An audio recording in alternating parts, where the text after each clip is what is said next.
I'm a current third year internal medicine resident, and I'm going to share with you guys some of the things that I feel like helped me get into med school. I'm going to start with the most obvious one, but you're going to have to try to get good grades. I'm not going to sugarcoat it at all. This is probably the most important thing, if I'm being honest. To be more specific, though, in addition to studying hard for your classes and getting good grades in your undergrad classes, the MCAT is something that you'll have to take as well. What worked for me actually was mapping out my entire 4 years of college. So I would look at all of the pre-med requirements that I had to take. I would look at the required classes I had to take for my major, map all of that out, make sure I could finish everything on time. And then I would look at every semester, look at when my course load was lighter, when I could fit in studying for the MCAT, and plan everything out. As I was approaching med school application season, I didn't feel overwhelmed. I had already completed all of the required things. The next thing I recommend everyone do is to find something that you're passionate about that could be outside of STEM or medicine. So for me, this was a cappella. I spent a great deal of time in college being part of an a cappella group, and I loved it. This actually ended up being the most asked about thing when I was interviewing for med school, which to me shows that they do value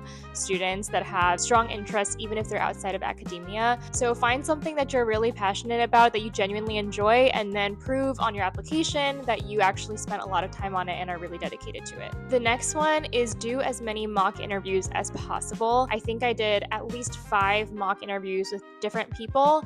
This could include your advisors, your professors, friends, family. They don't have to be people who are in medicine, because a lot of it is just learning the skills of interviewing and answering questions professionally in general. You can easily find a lot of practice med school interview questions on the internet. Not only did it make me way less nervous for the real thing, but I felt a lot more prepared to answer questions as they came up. I also got a lot of helpful feedback from people from doing this, little minute things like maintaining eye contact, being okay with pausing if you need more time to think of an answer. The last one, which is a little bit more niche and I know is not feasible for everyone, but I was able to become a certified EMT in my hometown. I know that this can be a big time suck because you have to dedicate several weeks of time to completing the training and then obviously hours doing the actual volunteer work. So I know that it was definitely a privilege for me to be able to carve time out to do this.